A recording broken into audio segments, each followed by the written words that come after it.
Eu já falei várias vezes do Eisner aqui no canal, mas eu não canso de falar, o cara é muito bom e esse livro aqui, particularmente, é incrível.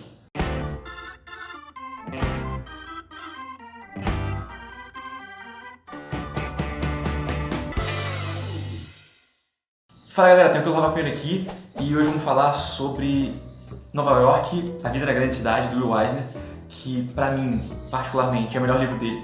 Eu acho isso aqui incrível em tantos aspectos, tanto narrativo, porque a história é muito boa, tanto no tema, porque fala de cidade, fala da cidade como personagem, que é um negócio que eu adoro falar, e tanto porque é bonito demais, os recursos narrativos que ele usa, as metáforas visuais. Igual eu falei com a Asterix Spoiler, isso aqui é meio que um catálogo de metáforas visuais, então é muito bom para estudar também. Mas antes de falar disso aqui, eu queria lembrar vocês de que as inscrições para a Semana Internacional de Quadrinhos estão abertas, é só entrar aqui, mandar e-mail para esse e-mail aqui. Se você é um artista e quer participar da arte Zelle do evento, né, manda e-mail para cá, é de graça a mesa. Você vai ter contato com vários artistas, vai ser bem legal. E se você não faz quadrinhos, mas você lê quadrinhos, você gosta de ler quadrinhos, assim que também é legal, vai acontecer do dia 8 ao dia 11 de maio, vão ter palestras, workshops, eu vou dar alguns workshops e palestras lá, vai ser bem legal, tudo de graça no FRJ, na Praia Vermelha, então recomendo, o link pro evento tá aqui embaixo, tá bom? Além disso, eu vou estar em outros eventos ao longo dos próximos 2 meses aí, eu tô cheio de evento para ir, e eu não tenho como falar tudo aqui nesses anúncios, então me segue no Instagram, porque lá eu posto com frequência onde é que eu vou estar, então no fim de semana que vem eu vou estar no lugar tal, aí eu posto lá. Eu estarei na cidade tal, sei lá, estarei em Leopoldina, estarei em Belo Horizonte, estarei em São Paulo. Então segue no Instagram para você poder me acompanhar, saber se eu vou estar na sua cidade ou não. Você pode, sei lá, pegar um autógrafo comigo ou conversar comigo no bar comigo, sei lá, beleza? Então agora, sem mais delongas, vamos falar de A Grande Cidade. Esse é um dos últimos livros do Eisner, na verdade. Ele foi escrito em 2000 e o Eisner, como vocês acho que sabem, morreu logo depois, acho que em 2006. Então é um dos últimos livros dele, é muito bom. Ele é gigante assim, né? Parece uma bíblia, mas ele é muito rápido de ler porque tem muitas histórias mudas, né? Ou então histórias com pouco texto, e são histórias curtinhas, são vinhetas, sacou? São histórias de tipo 2 páginas, 1 página, 3 páginas. São pequenas historinhas, pequenos contos. Não é um livro enorme. Então você devora isso aqui numa sentada, ou 2 sentadas no máximo. E é engraçado como esse livro é basicamente um resumo do que eu falo pra vocês aqui no canal. Porque o Will Eisner, pra quem não sabe, morou a vida dele praticamente toda em Nova York, né? E ele escreveu um livro sobre a cidade dele. Então é um tema que ele domina muito, porque ele conhece muito de como é a cidade, como a cidade evoluiu desde quando ele chegou lá, quando ele era filho de judeus, imigrantes. Então ele chegou numa cidade muito diferente, ele vivia nos equivalentes aos cortiços lá de Nova York na época, entendeu? Acho que nos 40, se não me engano. Então ele viu a cidade mudando, evoluindo, se transformando, acho que é a palavra melhor, assim, se transformando. E ele pode contar isso, ele conhece um monte de histórias de pessoas do bairro dele, né? Das redondezas dele. Então isso aqui são várias pequenas histórias, na verdade, de pessoas que provavelmente ele deve conhecer alguém que inspirou essas histórias, né? Pequenas pessoas, conhecidos, amigos da vizinha, tios, primos, sei lá, parentes distantes. São todas histórias que você se relaciona. Apesar de que a nossa cidade é um pouco diferente de Nova York, na verdade é bem diferente, mas tem vários aspectos aqui que são comuns à nossa cidade. Não digo só do Rio não, assim, cidades brasileiras e Nova York, percebe? Então é a prova de que você vai escrever uma história, você precisa dominar o tema e as técnicas, porque aqui, cara, ele em 2000, o maluco já fazia quadrinho há, 50 anos, sacou? Então, o que ele faz aqui com pincel, ele domina muito a técnica. Então ele domina a técnica e domina o tema. Logo, vai ser bom. Ele pode se preocupar só em contar a história, entendeu? Domine a ferramenta, domine a temática, e você pode se preocupar só com a história que vai ser contada. E esse é o ideal para você escrever um quadrinho eficiente. Eu gosto de dizer que isso aqui é um bom livro para quem não costuma ler quadrinhos, porque ele é muito rápido de ler, ele é muito fácil de ler, e ele dá a sensação para o leitor de que ele leu, uau, um livrão enorme, e ele fica mais pilhado de ler outros quadrinhos, entendeu? Fora que é um quadrinho que é fácil de relacionar, como eu falei, né? A gente vê muitas coisas que a gente passa no dia a dia aqui dentro, porque é uma história sobre o cotidiano, sobre as pessoas vivendo o dia a dia delas, e é muito legal porque a gente se vê nessas histórias. Na verdade, eu diria que isso aqui são pequenos poemas gráficos, cara. É como se fosse um livro de poesia visual. É muito divertido isso aqui, cara, é muito legal e muitas vezes é engraçado, às vezes é emocionante, às vezes é triste mesmo, assim, tem situações bem pesadas, fortes, que são, infelizmente, cotidianas pra gente numa cidade grande. Além do fato de que isso aqui, agora falando particularmente da minha experiência, é um estudo de caso urbanístico muito incrível, porque ele pega vários pequenos causos de cidade, né? Vários aspectos da cidade, como por exemplo as lixeiras a vida noturna ou seus bueiros, e ele dá voz a esses elementos, entendeu? Tem uma história sobre um bueiro, tem a história sobre uma cabine telefônica, tem a história sobre uma lixeira na rua, sobre um hidrante. São coisas que existem na cidade e que fazem parte do nosso imaginário e tem histórias para serem contadas sobre elas, entendeu? E é engraçado porque ele fez isso sobre Nova York, porque ele dominou Nova York, né? Ele morou lá a vida inteira.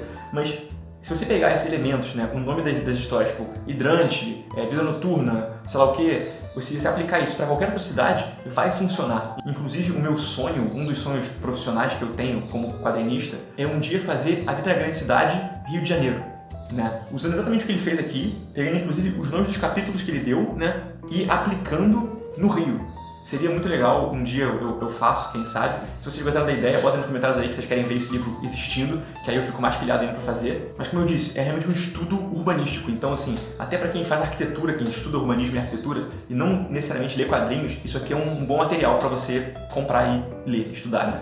Falando agora da arte dele, que é, mais uma vez, excelente, porque ele é muito bom, ele usa diversas técnicas, o que eu acho muito válido, porque geralmente a gente tem uma noção de que o quadrinho tem que ser todo em nanquim, ou todo em lápis, ou todo em aguada. E aqui, como cada história, cada pequeno episódio, pequeno poema, digamos assim, é uma história única, que tem uma atmosfera única, então cada história ele usa técnicas variadas. Então tem histórias que é só nanquim no pincel, histórias que é nanquim com aguada de nanquim também para dar dimensão, tem uns que ele usa lápis, né, grafite, para dar dimensão, tem uns que ele usa lápis misturado com nanquim, uns que ele usa caneta bico de pena. Então ele usa tudo para fazer uma história que funcione, porque ele tenta colocar a técnica artística em prol da narrativa, como eu sempre falo que é para ser feito. Esse cara por isso que ele é professor, né? Por isso que ele é o avô dos quadrinhos. Não é à toa que o prêmio Eisner é nomeado em função dele, né? O cara é um monstro. Mas então, agora eu vou pegar algumas páginas específicas para falar um pouquinho delas e falar de como ele usa alguns artifícios narrativos muito legais.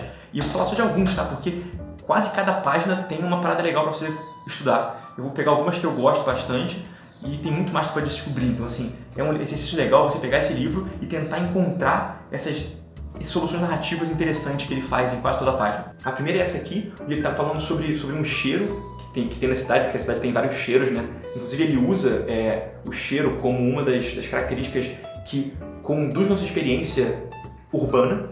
Eu posso concordar parcialmente com isso. Mas enfim, essa história é sobre cheiros. E repara como ele usa o cheiro que vai levando o personagem de um quadro ao outro como se fosse um elemento só. Então é um elemento que atravessa os quadros, porque ele está guiando o seu olhar e guiando o personagem para seguir a narrativa da história. Isso é genial, é excelente. Essa outra página aqui, ele está usando os edifícios como requadros. Então ele está mostrando que essas histórias se passam dentro de edifícios de tijolinho. Então ele usa os edifícios de tijolinho como se fossem um plano de fundo, como se fosse uma calha, né? uma sarjeta entre os quadros que são quase como janelas, né? Isso é muito legal, cara, porque você trabalha com uma metalinguagem, com o quadro que é um elemento da história também, sacou? Assim como ele faz nessa outra página aqui, onde ele coloca o quadro, na verdade, como a janela do trem. E o personagem está sentado fora do quadro, então ele é quase um espectador como você. Ele está assistindo, ele está lendo a história que se passa dentro do quadro, que nem você está lendo a história dele e lendo essa história. É o tipo de coisa que você pode aplicar na sua história e pode dar muito certo. Ou não, né? Mas assim, é um repertório narrativo, como eu já falei. Isso aqui ele faz muito também. Ele coloca a sombra ou o chão de um quadro para ser o teto do outro, ou para ser o plano de fundo do outro. Nesse caso aqui ele está usando a sombra projetada da luminária da rua para ser o plano de fundo, para ser o cenário dos outros quadros. Isso é muito legal, ele faz isso em várias páginas, isso é meio que a marca registrada do Eisner, sacou? Essa junção de elementos de quadros diferentes. Nessa aqui ele está falando sobre prisão, né? Sobre como meio que a gente está preso na cidade, preso na vida urbana.